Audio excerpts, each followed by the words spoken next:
ज्यादा सेक्स करने की ऐसी लत लगी कि दो पत्नियों को छोड़ तीसरे के लिए किया ऐसा कांड कि पड़ोसी भी हो गए हैरान। दोस्तों, अपराधी चाहे कितने भी सातर तरीके से अपने काम को अंजाम दे दे, पर कोई ना कोई गलती जरूर कर जाता है और उसकी मात्र एक छोटी सी गलती की वजह से वह हमेशा के लिए सलाखों के पीछे पहुंच जाता है।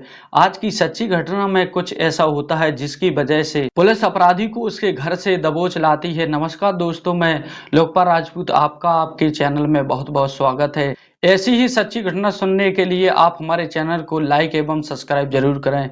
आज की जो सच्ची घटना मैं आपको सुनाने वाला हूं, यह घटना है भारत की राजधानी दिल्ली शहर की।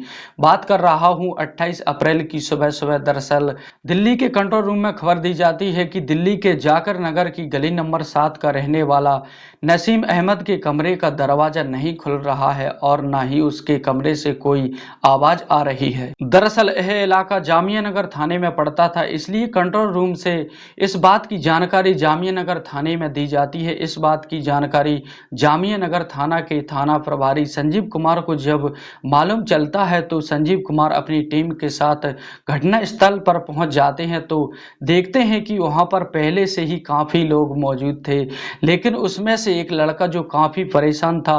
पुलिस जब उस लड़के से पूछताछ करती है तो कहता है कि साहब, मेरा नाम अब्दुल रहमान है। अब्दुल, जिसकी उम्र है लगभग 28 साल के आसपास। दरअसल अब्दुल रहमान कोई और नहीं बल्कि नसीम अहमद का इकलौता बेटा था। अब्दुल पुलिस वालों से कहता है कि साहब, कल रात को और मेरी अम्मी अब्बू एक साथ बैठ करके खाना खाए थे। उसके बाद से अम्मी और अब्बू कमरे से सोने के लिए चले गए थे और मैं अपने कमरे में सोने के लिए चला गया था। दरअसल हर सुबह मेरी अम्मी अब्बू ही मुझे उठाते थे, लेकिन आज सुबह जब मेरी नींद खुली तो जाकर के मैं अपने अब्बू को जगाने की कोशिश किया।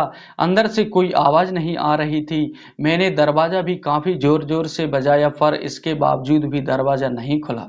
अब्दुल जब यह सारी बातें पुलिस को बताता है, उसके बाद से पुलिस भी जाकर के अहमद के दरवाजे पर खड़ी होकर के उसे कई बार आवाज देती है, लेकिन अंदर से ना तो कोई दरवाजा खुलता है और ना ही नसीम कोई जवाब देता है। इसलिए पुलिस दरवाजे को तोड़ देती है, पर पुलिस दरवाजा तोड़ करके जैसे ही अंदर जाती, जिसे देख करके पुलिस बहुत ही चौंक जाती है, क्योंकि कमरे के अंदर फर्श पर ही नसीम और उसकी पत्नी की डेड बॉडी पड़ी हुई थी।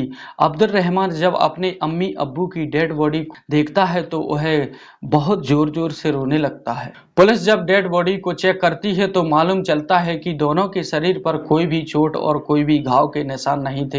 हालांकि जब पुलिस घटना स्थल की ठीक तरह से जांच करती है तो कमरे के अंदर से पुलिस को 10 लाख रुपए कैश और सारा ज्वेलरी भी मिलती है, जिसे देखकर के पुलिस अंदाजा लगाती है कि इन दोनों की हत्या लूट के इरादे से तो बिल्कुल भी नहीं की गई है।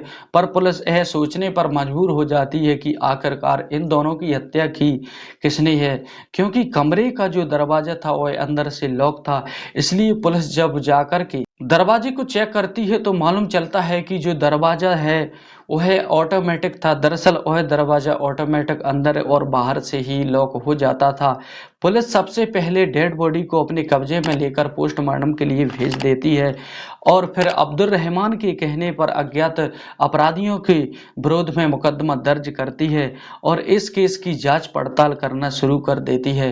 पुलिस अपनी तमाम कोशिश कर लेती है, लेकिन इसके बावजूद पुलिस के हाथ ना ही कोई सबूत मिलता है और ना ही कोई अपराधी के बारे में कुछ पता चलता है। पर जैसे ही 2 दिन का समय गुजरता है, 2 दिन बाद जब पोस्टमार्टम की रिपोर्ट आती है तो पोस्टमार्टम रिपोर्ट में यह साफ खुलासा हो जाता है कि नसीम और उसकी पत्नी की दम घुटने की वजह से मौत हुई है, हत्या की जब पुष्टि हो जाती है उसके बाद से पुलिस जब केस को काफी सीरियस तरीके से लेती है। दरअसल पुलिस इलाके के कई लोगों से पूछताछ करती है, लेकिन इसके बावजूद पुलिस के हाथ कोई सबूत नहीं मिलता है। धीरे धीरे लगभग 3 सप्ताह का समय गुजर जाता है। इधर अब्दुल रहमान भी थाने में जाता है और पुलिस वालों के ऊपर दबाव देता है कि जल्द से जल्द आरोपी को गिरफ्तार किया जाए। पुलिस जब अपनी तमाम कोशिश कर लेती है, लेकिन अपराधियों के बारे में जब कुछ भी पता नहीं चलता है।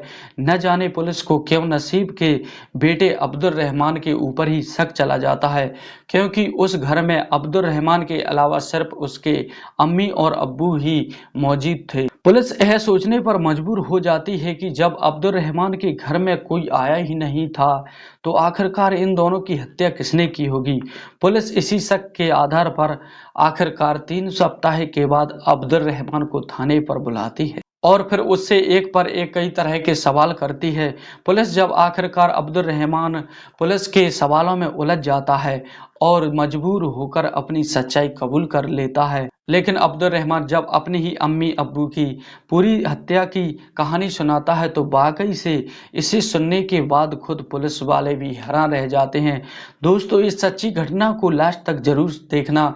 दरअसल अब्दुल रहमान जो अपने माता पिता के इकलौता संतान है, जब उसकी पढ़ाई कंप्लीट हो जाती है उसके बाद से वह अपने ही इलाके के कॉल सेंटर में नौकरी ले लेता है। अब्दुल रहमान जब ठीक ठाक पैसा कमाने लगता है उसके बाद से अब्दुल रहमान के अब्बू भी उसकी शादी कर देते हैं। हालांकि अब्दुल रहमान की जब शादी हो जाती है, उसकी पत्नी जब घर पर आती है, पति और पत्नी के बीच में कुछ बेहतर रिश्ता नहीं चलता है और कुछ ही दिन के बाद आखिरकार अब्दुल रहमान अपनी पत्नी को तलाक दे देता है।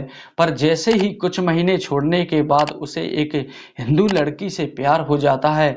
वह उस लड़की से कहता है कि मैं तुमसे प्यार करता हूँ। लड़की भी अब्दुल रहमान से वादा करती है कि मेरी तरफ से हाँ है। दोस्तों, लड़की हिंदू थी, फिर भी रहमान उस लड़की को दिलासा देता है कि शादी करने का फैसला ले लेता है। दोस्तों, यह दोनों एक दूसरे के इतने करीब आ जाते हैं, कब रिलेशनशिप बना लेते हैं, कब इतने पास आ जाते हैं कि पता ही नहीं चलता है। आखिरकार सबसे बड़ी दिक्कत यह हो जाती है कि अब्दुल रहमान और उसकी प्रेमिका दोनों से मुलाकात करने कानपुर भी जाने लगता है। समय गुजरता है, आखिरकार एक दिन अब्दुल रहमान उस लड़की से शादी करने की कहता है। वह लड़की शादी की हाँ कह देती है। जब अब्दुल रहमान अपने अम्मी और अब्बू से कहता है, उसकी अम्मी और अब्बू को पता चलता है तो वह इस शादी के मामले के खिलाफ हो जाते हैं और अपने बेटे को समझाते हुए कहते हैं कि हम दोनों के रहते हुए किसी भी कीमत पर तुम्हारी शादी उस लड़की से नहीं हो सकती है। हालांकि नसीम और उसकी पत्नी अब्दुल रहमान को काफ़ी समझाने की कोशिश करते हैं, लेकिन इसके बावजूद अब्दुल रहमान अपनी प्रेमिका से ना तो बातचीत करना बंद करता है और ना ही उससे मिलना बंद करता है। लेकिन बहुत समझाने के बावजूद भी यह अब्दुल रहमान नहीं मानता है।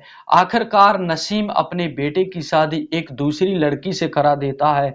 अब्दुल रहमान की शादी हो जाती है, लेकिन बावजूद इसके अब्दुल रहमान अपनी प्रेमिका को कभी भूल ही नहीं पाता है और अपनी प्रेमिका की वजह से अपनी पत्नी को भी ज्यादा लाड़ प्यार नहीं करता है, जिसकी वजह से वह पति और पत्नी के बीच में झगड़े तकरार होना शुरू हो जाती है। इधर अब्दुल रहमान की पत्नी को जब मालूम चलता है कि उसका पति किसी दूसरी लड़की को पसंद करता है, इस बात को लेकर के जब वह झगड़ा शुरू होता है तो उसकी पत्नी इस प्रकार से गुस्से में आ जाती है कि एक दिन वह अपने मायके उसे छोड़ करके चली जाती है। लेकिन अब्दुल रहमान भी उसे लेवाने के लिए नहीं जाता है। अब्दुल रहमान यह कसम खा लेता है कि चाहे कुछ भी हो जाए, अपनी प्रेमिका से ही मैं शादी करके रहूंगा। लेकिन अब्दुल रहमान को भी यह मालूम चल जाता है कि उसके अम्मी और अब्बू के रहते हुए यह शादी संभव नहीं है। इसलिए अब्दुल रहमान अपनी प्रेमिका से शादी करने के लिए अपने ही माता पिता को हमेशा के लिए इस दुनिया से हटाने का तय कर लेता है और फिर इस बारे में अपने एक दोस्त नदीम खान से बात करता है, जो नागलोई का रहने वाला है। अपने ही दोस्त नदीम खान से जब वह अपनी अम्मी और अब्बू की इस दुनिया से हटाने के लिए कहता है तो नदीम खान इस काम को करने के लिए तैयार हो जाता है, लेकिन बदले में अब्दुल रहमान से 10 लाख रुपए की डिमांड करता है। तो अब्दुल रहमान भी उसे पैसे देने के लिए तैयार हो जाता है। उसके बाद से नदीम खान अपने काम में अपने दोस्त गुड्डू को भी शामिल कर लेता है।